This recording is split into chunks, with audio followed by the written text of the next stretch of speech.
Y'all ever just lay down, stare at the walls, and just think to yourself, why didn't Dario Argento finish his Three Mothers trilogy in the 80s?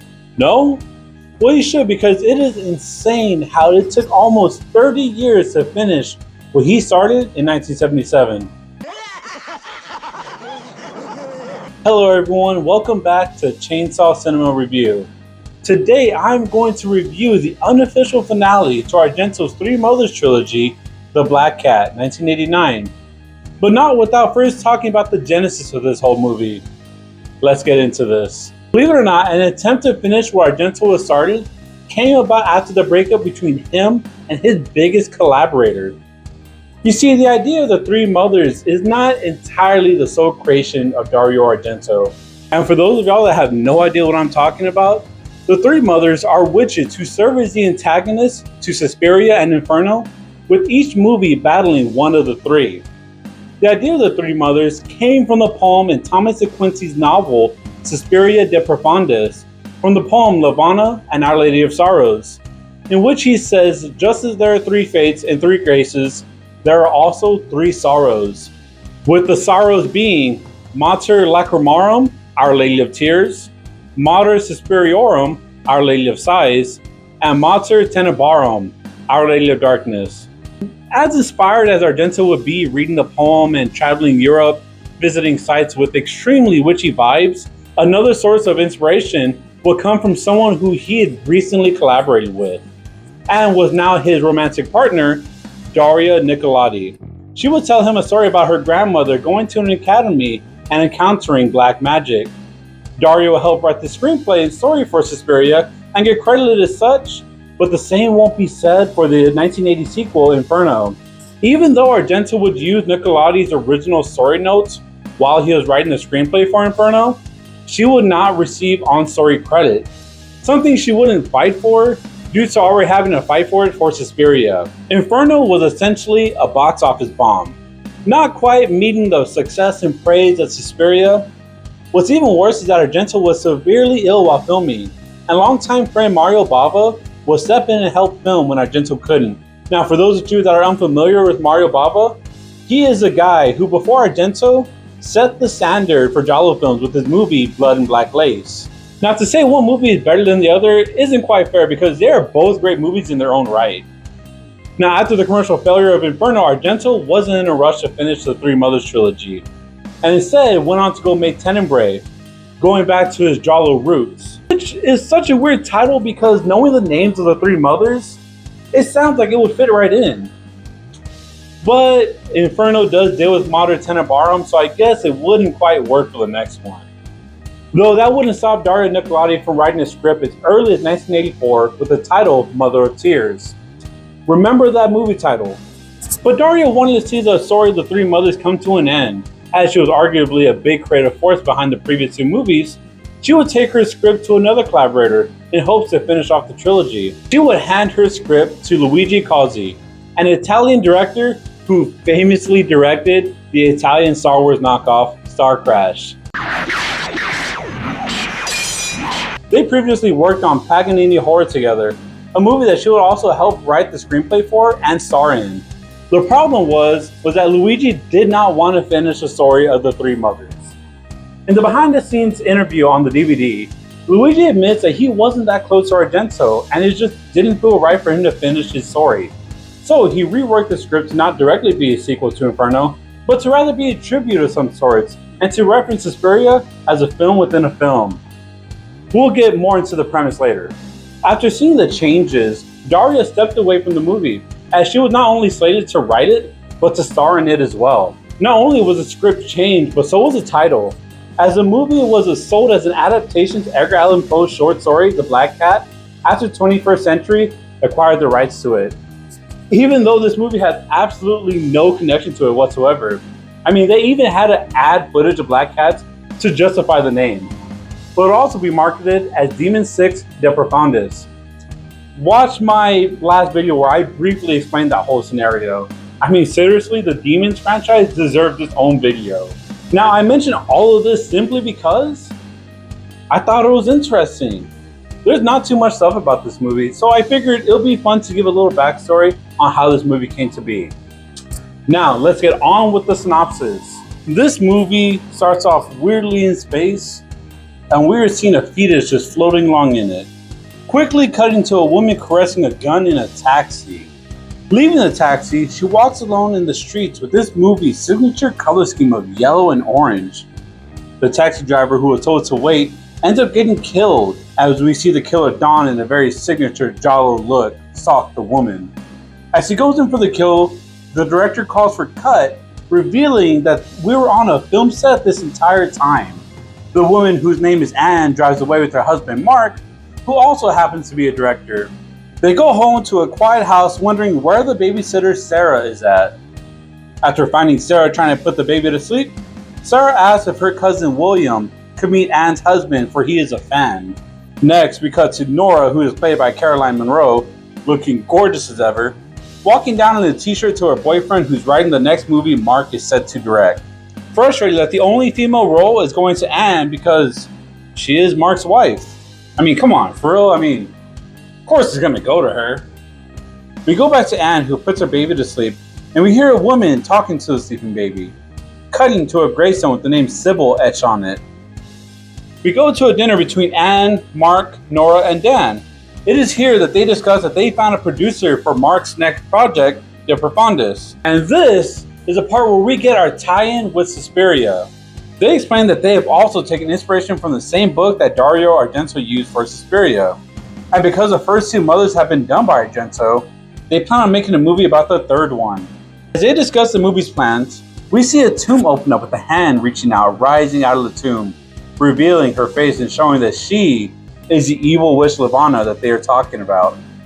Anne is initially skeptical about playing such a weird character, but Mark talks her into it, and she asks to read the script.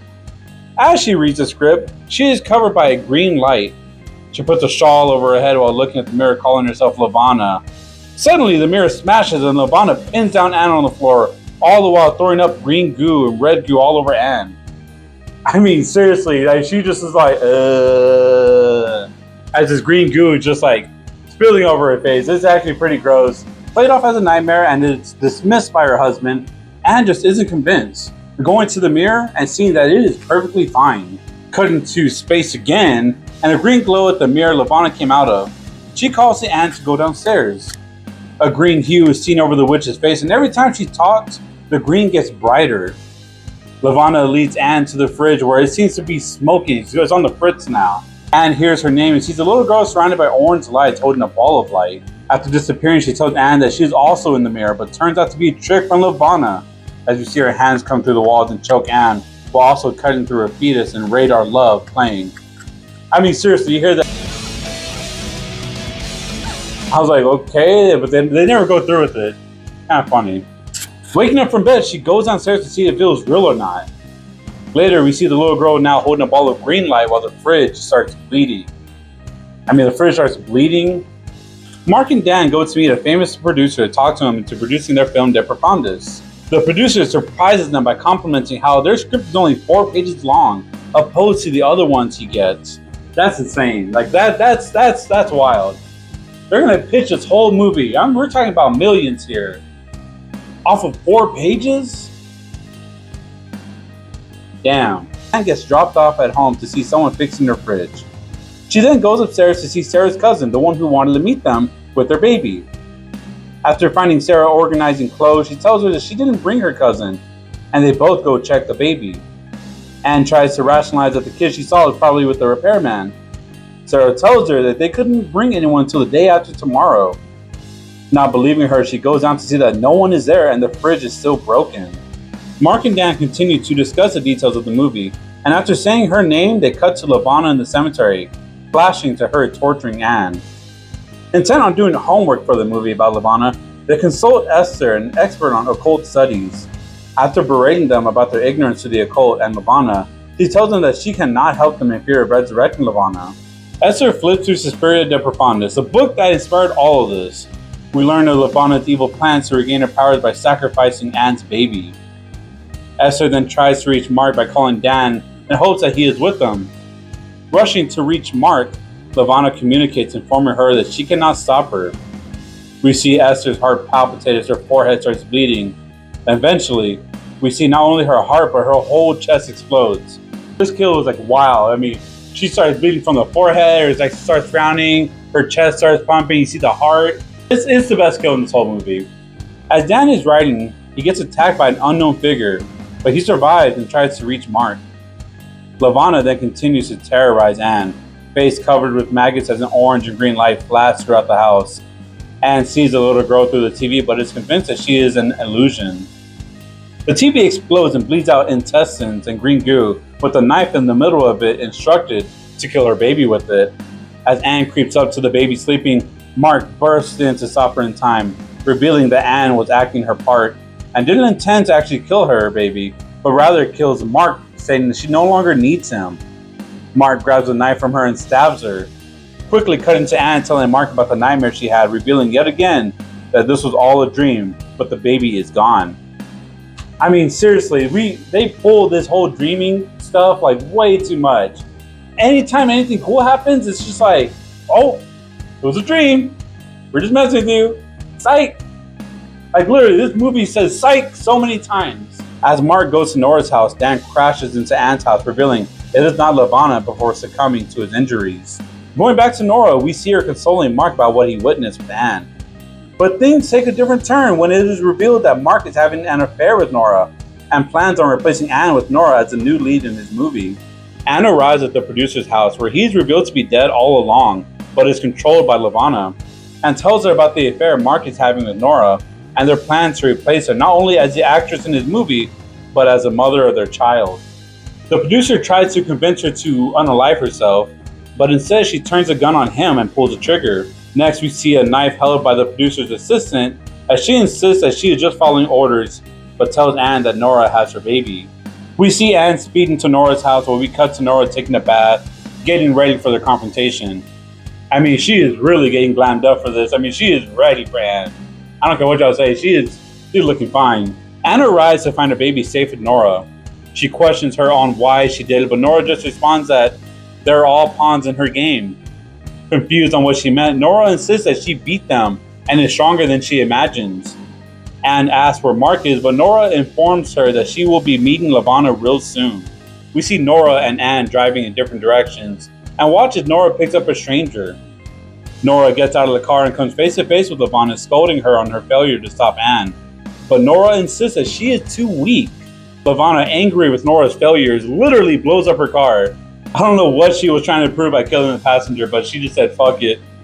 Then hands Nora a straight razor and tells her to unalive herself, all while laughing, very evil-like. We see Anne at home tucking her baby in, but Levana is not done with her. She causes tremors and lightning all through the house, leaving Anne with nothing to do but hide. We then see Levana appear as the little boy Anne thought was Sarah's cousin. Anne, with a smile on her face, tells Levana to quit with the illusions and to reveal herself. We then see Sarah appear, and so with a smile on her face chuckles as she realizes Sarah was Levana this whole time. Sarah then tries to destroy Anne by shooting her with orange and yellow lightning, causing Anne to blow up. As Sarah laughs manically, we hear Anne's disembodied voice tell Sarah that she can control time now. Now scared, Sarah then tries to reason with Anne by offering to share the world. Anne, not falling for any of it, tells her that she may not be able to destroy her, but others can. And that's when we see Mark with a giant wooden stake stab Sarah. Sarah then dies with black ooze coming out of her mouth, and we see Levana going back in her grave. After a shot of space, we cut to Anne seemingly waking up from a nightmare. We see her walk downstairs and kneel to the TV, and see the little ball of light, as we find out that the little girl was Sybil from the tombstone. Anne then says that her world is back to normal, and Sybil confirms that everything that had happened is magically fixed, and that everyone is alive, back to normal like nothing ever happened. I mean, they literally say, and you'll live happily ever after. Like literally, like, oh, like, poof, everything's back to normal. Shit's fixed now. Levana's dead, but Mark isn't cheating on you no more. Nora and Dan are happy. It's kind of, it's wild. I ain't gonna lie, it's pretty wild. And just as this movie started, so does it end with a shot of space, cutting to sprinklers watering flowers, cutting back to Anne holding her baby, and we hear Levana's voice saying that she'll be back. And here we see the baby's eyes glow orange. Wow, what a movie. Now let's get into the review and the breakdown of what we just watched. First things first, this movie's alright. And I mean, it's alright. There's nothing really memorable about it. The witch's makeup is arguably the one thing you might remember because it does look pretty ugly. But as far as the story goes, pretty mid. I got pretty annoyed whenever anything interesting happens. They just kind of write it off as a dream. This movie does feel like a tribute in some ways, but it does try to stand out on its own. Like the lighting, for example.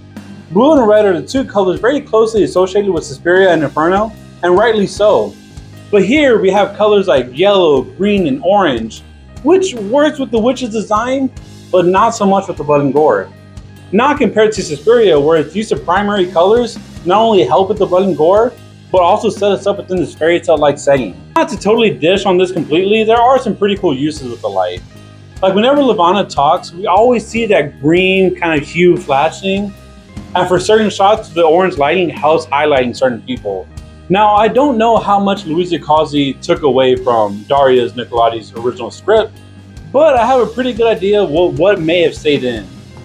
The idea is that our main character, Anne, is the only one capable to stop this witch due to some magical reason. It's pretty much the same reasoning we get with Mother of Tears, the official ending to the Three Mothers trilogy. I don't think Daria Nicolodi had anything to do with the writing of Mother of Tears, but I can't ignore the coincidence. The dubbing can be a little wonky at times, but it is an Italian film. Comes with the territory. Funny enough, this isn't even the worst dubbing I've seen. One of the funniest things about this movie is that anytime they mention the Suspiria or the book it was inspired by, the Goblin score pops up. It's pretty funny. About Levana, the third mother, the Mater Lacrimaro. And wow, they really did just added random shots of black cats to justify the movie name. Literally, no one even mentions Edgar Allan Poe or the short story. Like literally no one, it's insane. Whenever someone's about to die, we'll get a shot of a cat, but you really kind of forget the movie's name is even called The Black Cat. Honestly, I would rate this a 4 out of 10. It's not horrible, I just don't feel compelled to watch it again. And I had to watch it twice. I would recommend this movie only if you have the same curiosity that I had, where the story wasn't the main driving force for me watching it, but more for it being the unofficial third movie to the Three Mothers trilogy. But if you're not, I don't blame you for skipping this one. At the moment, you can stream this movie on YouTube. I saw that someone generously uploaded the full movie. I actually bought the DVD. It wasn't too crazy expensive.